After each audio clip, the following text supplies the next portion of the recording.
Ravens Wrap is sponsored by Bud Light, Holiday Inn Express, the Ocean City Golf Club, Comfort Inn, Russell Street Report, the original Green Turtle, and hosted by the Blue Ox Bar and Grill. In April 1959, Art Wall won the Masters, edging out Carey Middlecoff and Arnold Palmer by finishing birdie, birdie, birdie, par birdie. 1 month later, Ocean City Golf Club celebrated the opening of their first 18 holes. That course has been transformed now into one of the most scenic golf layouts on the East Coast. Come experience 36 of the most beautiful and challenging holes you'll find anywhere. Ocean City Golf Club in Ocean City, Maryland.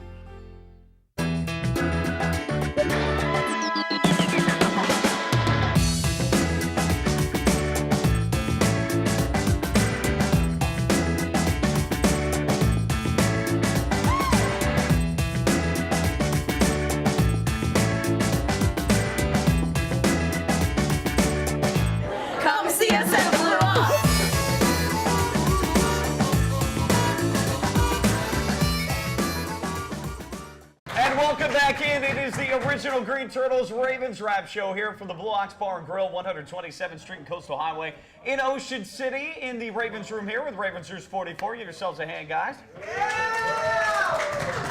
We made it through Hurricane Sandy, and we're looking forward here to the upcoming game against the Cleveland Browns at 1 o'clock. Hey, we wanted to let everybody know that you don't just have to be a Ravens News 44 member to come on down to the show every Wednesday.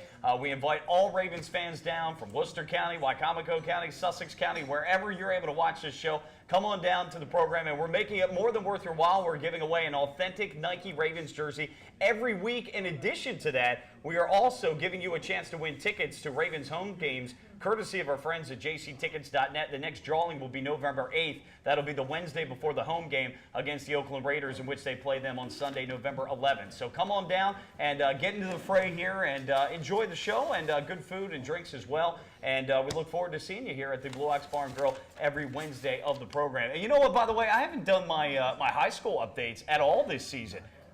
Little tough year for Steve at Decatur. They're 4-5. They got rivalry game against Snow Hill this Friday at home. We'll see if they can't finish the season 500.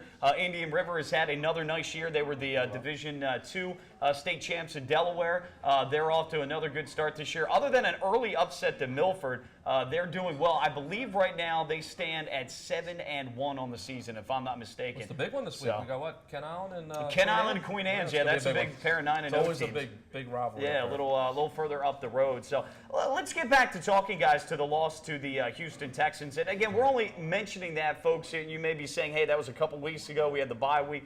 But, again, some reoccurring themes, some things in that game that have plagued us all year long that we have to look at and kind of diagnose and analyze as we go forward in the game against Cleveland coming up this Sunday.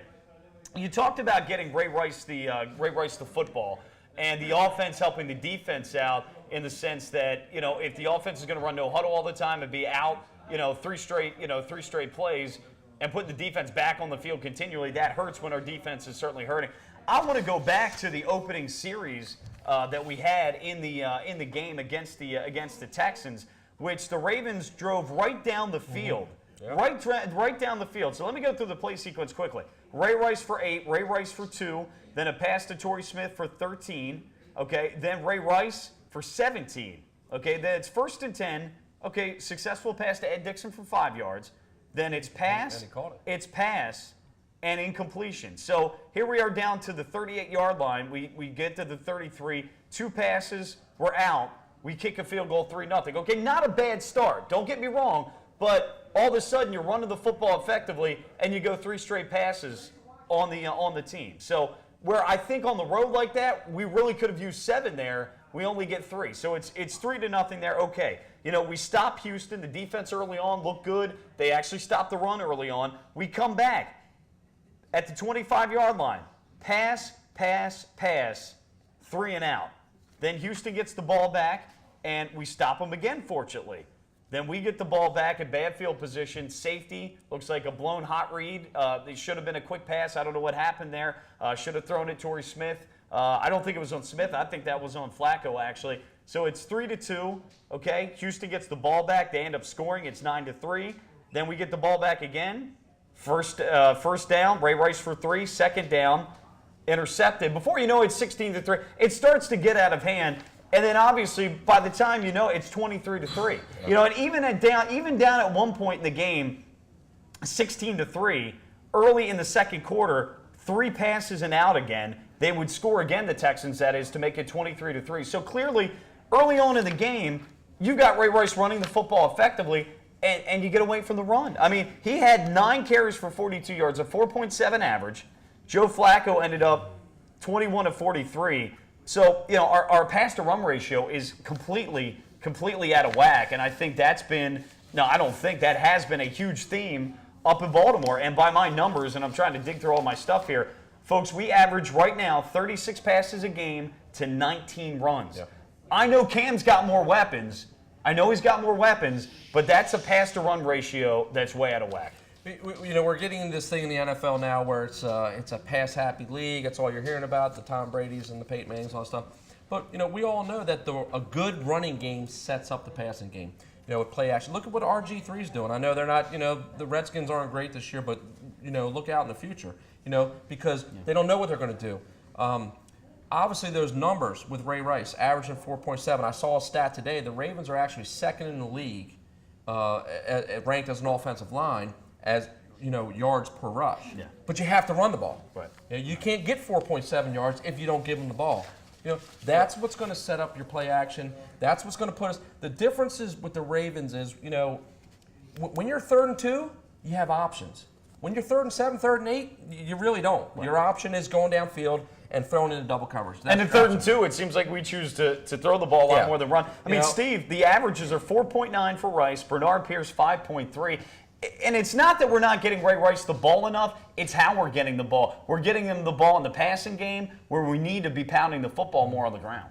I think what you were talking about before, I mean, especially on the road, if you can go down and score a touchdown on your first set of downs, you know, it really sets you up. And it takes the crowd out of the game.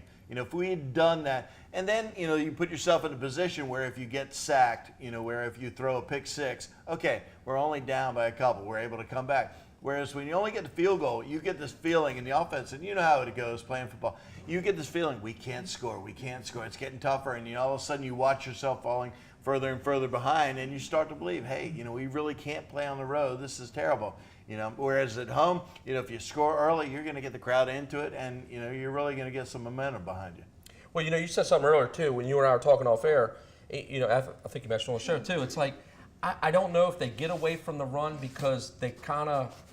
Everybody, you know, maybe they think that, oh, Ray's always going to get the ball, so we're going to do something different, you know. Maybe try to outthink themselves. Yeah, or, you know, maybe they just get a little anxious because they're going to get to the pass a little quicker because we're getting down. You know, it's about patience. You have to be patient as an offensive coordinator, and maybe Cam, you know, as the season progresses, it seems like he's losing his patience and maybe he's losing his faith, but you know, the running game's what got us here. You know, it's what Ray Rice is what's gotten us to be where we are, you know, on the offensive side of the ball. 2 things, 19 times a game is the average of Ray Rice touching the ball. Not bad with the new weapons we have, but could it be more? I think yes. And about 25. Yeah, a caller to my program, I think, made a good point. It seems like when Joe gets off to a slow start, Cam tries to pass his way out of it. Now, you can use the analogy in basketball, you know, a shooter that's missing shots, he does need to keep shooting. I think he needs to be smarter about what kind of shots he's taking, but ultimately the only way to get out of a slump is to keep shooting. That said, though, with the Ravens, with the football team, to your guys' point, though, as we've been talking about, you run the football more, it makes those play-action passes, it makes passes easier to complete, which will get him back in rhythm. And again, that clearly seems to be an area where the Ravens hopefully are reassessing themselves and taking a look and saying, hey, we're abandoning things that are working for us. Listen to the other teams. Listen to what they're saying. You know, they're scared of Ray Rice.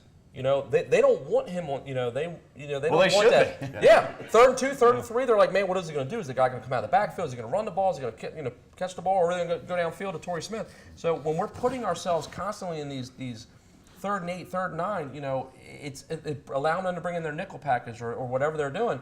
You know, it's just creating mismatches that we don't want. Our strong point is having Ray to be able to do what he can do. We saw it 2-3 years ago. You know, it is ridiculous. The guy can get 2,000 yards a year. This year, you know, I don't see his numbers being as high as they're going to be with the way that we're moving them. I almost feel like, and a lot of people in the stands feel the same way, is that Cam feels like it's his job to stick the dagger in the heart by having a 50-yard pass. I get the feeling that he doesn't feel like if Ray Rice has a 50-yard run, he doesn't really feel like he created that. But if there's a pass, his fingerprints are all over the pass. And and that goes to the unbalance between run and pass. That's part of the no huddle is that you're passing more than you're running. Yeah, and I don't think this is elite passing game. I think we have a lot more weapons, but I still think it's one where in this league adjusting that Ozzy's done a good job, and we've talked about this over several weeks. Ozzy's given him the weapons that he needs to be more explosive. That said, though, I don't think anybody is of the mind that we should be a team that's 65-35 pass run or anything of that nature. So hopefully that comes back.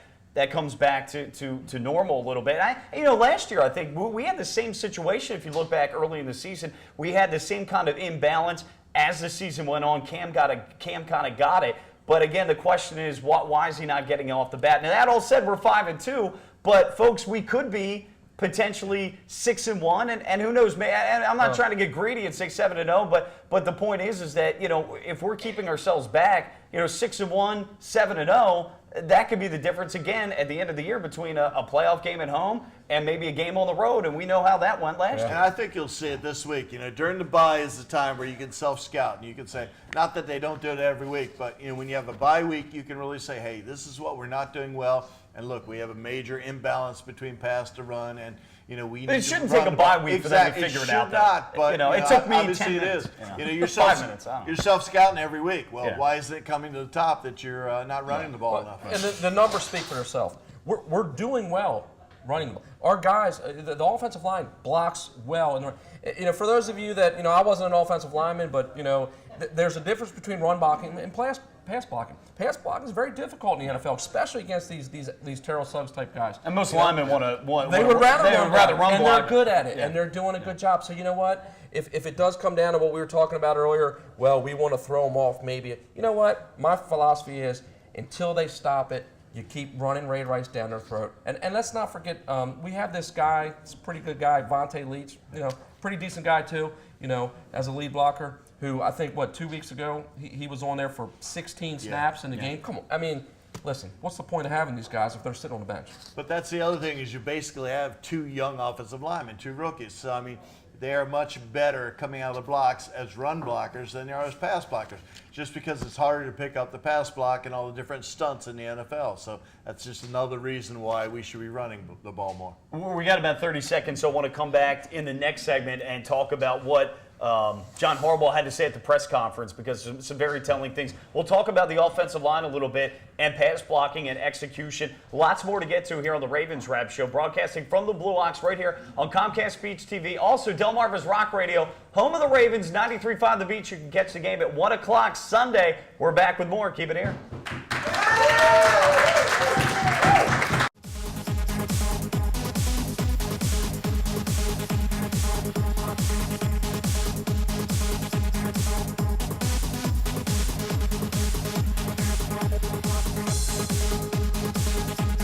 Ravens Wrap is sponsored by Bud Light, Holiday Inn Express, the Ocean City Golf Club, Comfort Inn, Russell Street Report, the original Green Turtle, and hosted by the Blue Ox Bar and Grill. Welcome to the Comfort Inn Gold Coast. Conveniently located just 1 block from the beach and adjacent to shopping at the Gold Coast Mall and the movie theater. Newly renovated and open year-round with a marvelous bayfront view. Visit us on the web at comfortgoldcoast.com and see our hot deals and great golf packages, or simply call our direct reservation line to plan your stay.